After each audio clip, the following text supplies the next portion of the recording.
मित्रों नमस्कार।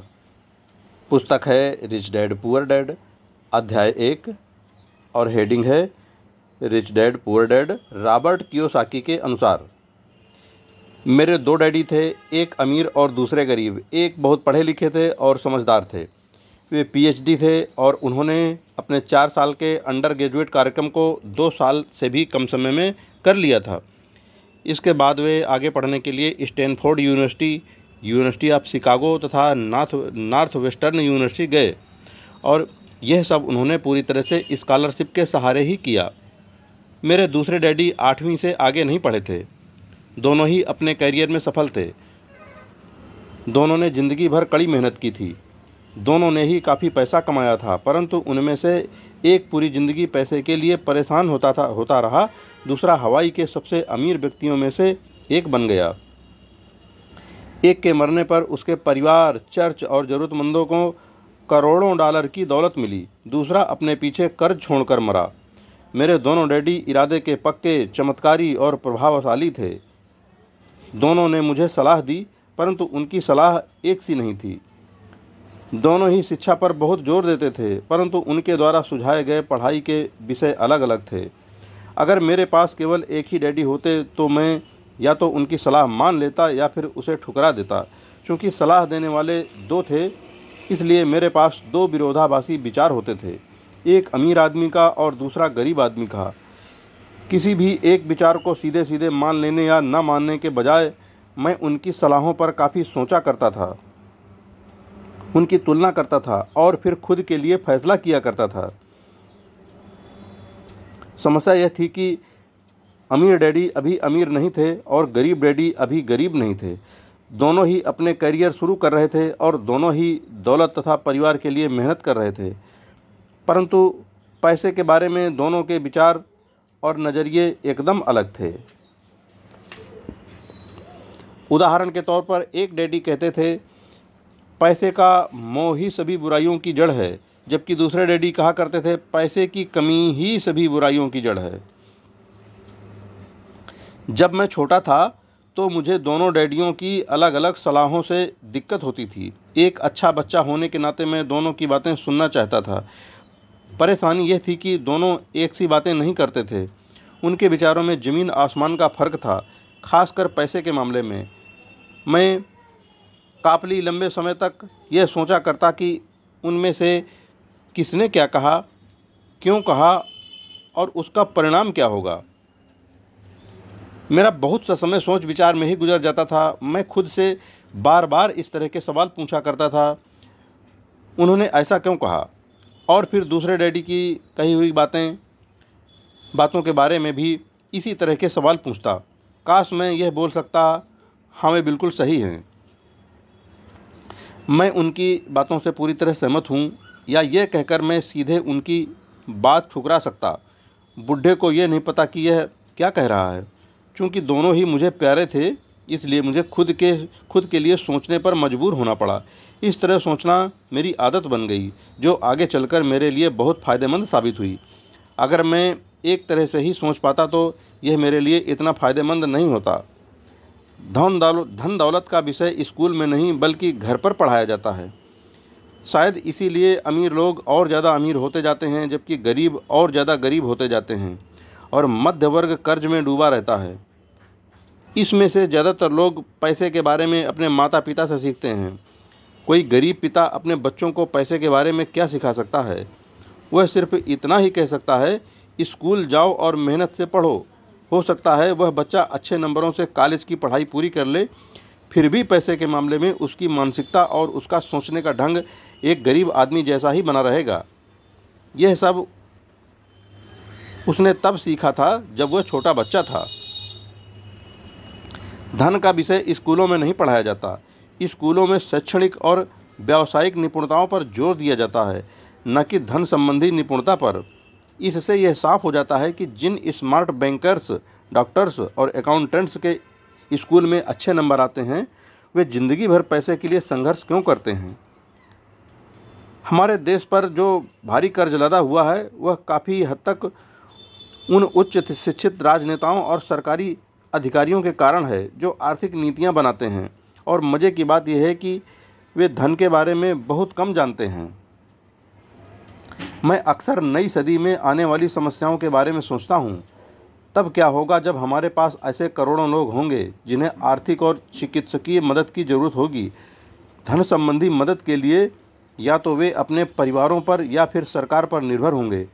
क्या होगा जब मेडिकेयर और सोशल सिक्योरिटी के पास का पैसा खत्म हो जाएगा?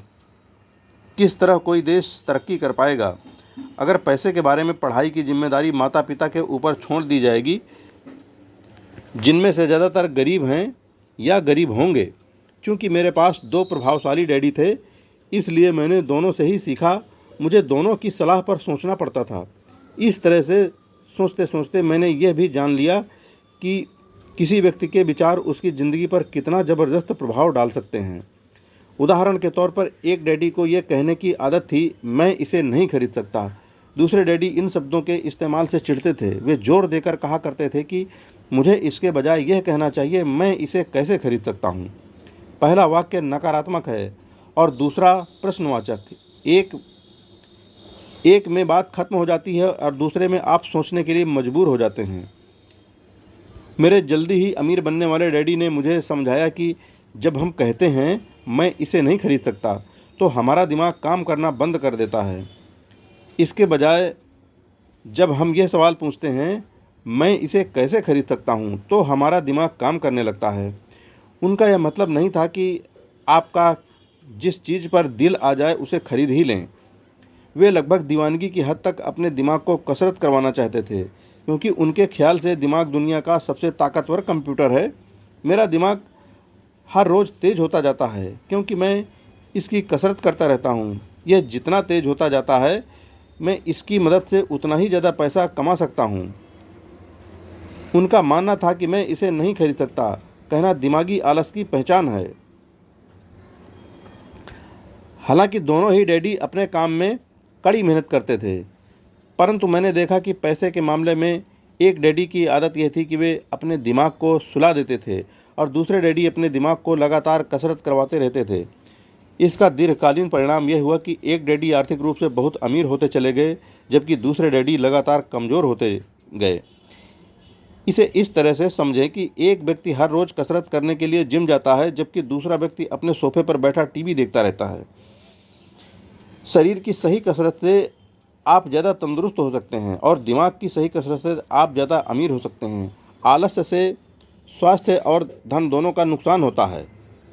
मेरे दोनों डैडियों की विचारधारा में ज़मीन आसमान का अंतर था। एक डैडी की सोच थी कि अमीरों को ज़्यादा टैक्स देना चाहिए ताकि बेचारे गरीबों को ज़्यादा फ़ायदा मिल सके, जबकि दूसरे डैडी कहते थे टैक्स उन लोगों को सज़ा देता है जो उत्पादन करते हैं और उन लोगों को इनाम देता है जो उत्पादन नहीं करते। एक डैडी सिखाते थे मेहनत से पढ़ो ताकि तुम्हें किसी अच्छी कंपनी में नौकरी मिल जाए, जबकि दूसरे डैडी की सीख ये थी मेहनत से पढ़ो ताकि तुम्हें किसी अच्छी कंपनी को खरीदने का मौका मिल जाए। एक डैडी कहते थे मैं इसलिए अमीर नहीं हूँ क्योंकि मुझे बाल बच्चों को पालना पड़ता है। दूसरे डैडी कहते थे मुझे इसलिए अमीर बनना है क्योंकि मुझे बाल बच्चों को पालना है। एक डैडी डिनर की टेबल पर पैसे और बिजनेस के बारे में बात करने के लिए हमेशा प्रोत्साहित करते थे, जबकि दूसरे डैडी भोजन करते समय पैसे की बातें करने के लिए मना करते थे। एक का कहना था जहां पैसे का सवाल हो सुरक्षित कदम उठाओ, खतरा मत उठाओ। दूसरे का कहना था कि खतरों का सामना करना सीखो। एक का मानना था हमारा घर ही हमारा सबसे बड़ा निवेश और हमारी सबसे बड़ी संपत्ति है। दूसरे का मानना था मेरा घर मेरा दायित्व है और अगर आपका घर आपकी नज़र में आपका सबसे बड़ा निवेश है तो आप गलत हैं। दोनों ही डैडी अपने बिल समय पर चुकाते थे, परंतु उनमें से एक सबसे पहले अपने बिल चुकाता था, दूसरा सबसे आखिर में। एक डैडी का यह मानना था कि कंपनी या सरकार को आपका ध्यान रखना चाहिए और आपकी ज़रूरतों को पूरा करना चाहिए। वे हमेशा तनख्वाह में बढ़ोतरी, रिटायरमेंट योजनाओं, मेडिकल लाभ, बीमारी की छुट्टियों के दिन और बाकी सुविधाओं के बारे में चिंतित रहते थे। वे अपने 2 चाचाओं से बहुत प्रभावित थे जो सेना में चले गए थे और 20 साल के सक्रिय जीवन के बाद उन्होंने अपने रिटायरमेंट और जीवन भर के आराम का इंतज़ाम कर लिया था। वे मेडिकल लाभ के विचार को पसंद करते थे और सेना द्वारा अपने रिटायर्ड कर्मचारियों को दी जा रही सुविधाओं की भी तारीफ करते थे। उन्हें विश्वविद्यालय का टेन्योर सिस्टम भी काफ़ी पसंद था। कई बार नौकरी से आजीवन मिल रही सुरक्षा और नौकरी के लाभ नौकरी से ज़्यादा महत्वपूर्ण हो जाते हैं। वे अक्सर ये कहते थे, मैंने सरकार के लिए बहुत मेहनत से काम किया है और इसलिए बदले में मुझे लाभ मिलने चाहिए। दूसरे डैडी पूरी तरह से आर्थिक स्वावलंबन में विश्वास करते थे। वे सुविधाभोगी मानसिकता के विरोधी थे। वे यह मानते थे कि इस तरह की मानसिकता लोगों को कमज़ोर और आर्थिक रूप से ज़रूरतमंद बनाती है। उनका दृढ़ विश्वास था कि आदमी को आर्थिक रूप से सक्षम होना चाहिए। एक डैडी कुछ डॉलर बचाने के लिए परेशान रहे, दूसरे डैडी एक के बाद एक निवेश करते रहे। एक डैडी ने मुझे बताया कि अच्छी नौकरी तलाशने के लिए अच्छा सा बायोडाटा कैसे लिखा जाए। दूसरे ने मुझे यह सिखाया कि कैसे मजबूत व्यावसायिक और वित्तीय योजनाएं लिखी जाएं, जिससे मैं नौकरियां दे सकूं। दो प्रभावशाली डैडियों के साथ रहने के कारण मुझे यह विश्लेषण करने का मौका मिला कि उनके विचारों का उनके जीवन पर कितना प्रभाव हो रहा है। मैंने पाया कि दरअसल लोग अपने विचारों से ही अपने जीवन को दिशा देते हैं। उदाहरण के तौर पर मेरे गरीब डैडी हमेशा कहा करते थे, मैं कभी अमीर नहीं बन पाऊंगा, और उनकी यह भविष्यवाणी सही साबित हुई। दूसरी तरफ मेरे अमीर डैडी हमेशा खुद को अमीर समझते थे। वे इस तरह की बातें करते थे, मैं अमीर हूँ और अमीर लोग ऐसा नहीं करते। एक बड़े अमीर आदमी ही कहते रहे, तब भी वे खुद को अमीर आदमी ही कहते रहे। वे अपने समर्थन में यह कहते थे, गरीब होने और पैसा न होने में फ़र्क होता है। पैसा पास में न होना अस्थायी होता है, जबकि गरीबी स्थायी है। मेरे गरीब डैडी भी यह भी कहते थे, मेरी पैसे में कोई रुचि नहीं है या पैसा महत्वपूर्ण नहीं है। मेरे अमीर डैडी हमेशा कहते थे, पैसे में बहुत ताकत है। हो सकता है हमारे विचारों की ताकत को कभी भी मापा न जा सके या फिर उन्हें पूरी तरह से समझा न जा सके। फिर भी बचपन में ही मैं यह समझ गया था कि हमें अपने विचारों पर ध्यान देना चाहिए और अपनी अभिव्यक्ति पर भी। मैंने देखा कि मेरे गरीब डैडी इसलिए गरीब नहीं थे क्योंकि वे कम कमाते थे, बल्कि इसलिए गरीब थे क्योंकि उनके विचार और काम गरीबों की तरह थे। दो डैडी होने के कारण बचपन से ही मैं इस बारे में बहुत सावधान हो चला था कि मैं किस तरह की विचारधारा अपनाऊं, मैं किसकी बात मानूं, अपने अमीर डैडी की या अपने गरीब डैडी की। हालांकि दोनों ही शिक्षा और ज्ञान को महत्वपूर्ण मानते थे, परंतु क्या सीखा जाए इस बारे में दोनों की राय अलग अलग थी। एक चाहते थे कि मैं पढ़ाई में कड़ी मेहनत करूं, डिग्री लूं और पैसे कमाने के लिए अच्छी सी नौकरी ढूंढ लूं। वे चाहते थे कि मैं एक पेशेवर अधिकारी, वकील या अकाउंटेंट बन जाऊं या MBA कर लूं। दूसरे डैडी मुझे प्रोत्साहित करते थे कि मैं अमीर बनने का रहस्य सीख लूं, यह समझ लूं कि पैसा किस तरह काम करता है और यह जान लूं कि इससे अपने लिए कैसे काम लिया जाता है। मैं पैसे के लिए काम नहीं करता, इन शब्दों को वे बार बार दोहराया करते थे।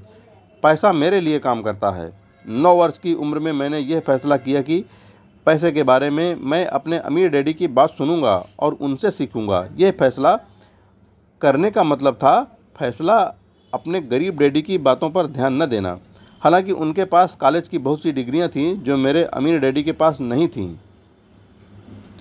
मित्रों, आज का लेसन हम यहीं पर पूरा करते हैं और यह पहला अध्याय थोड़ा सा बचेगा जिसमें रॉबर्ट फ्रस्ट का सबक है। इसको हम अपने कल के अगले भाग में प्रस्तुत करेंगे। जय हिंद फ्रेंड्स।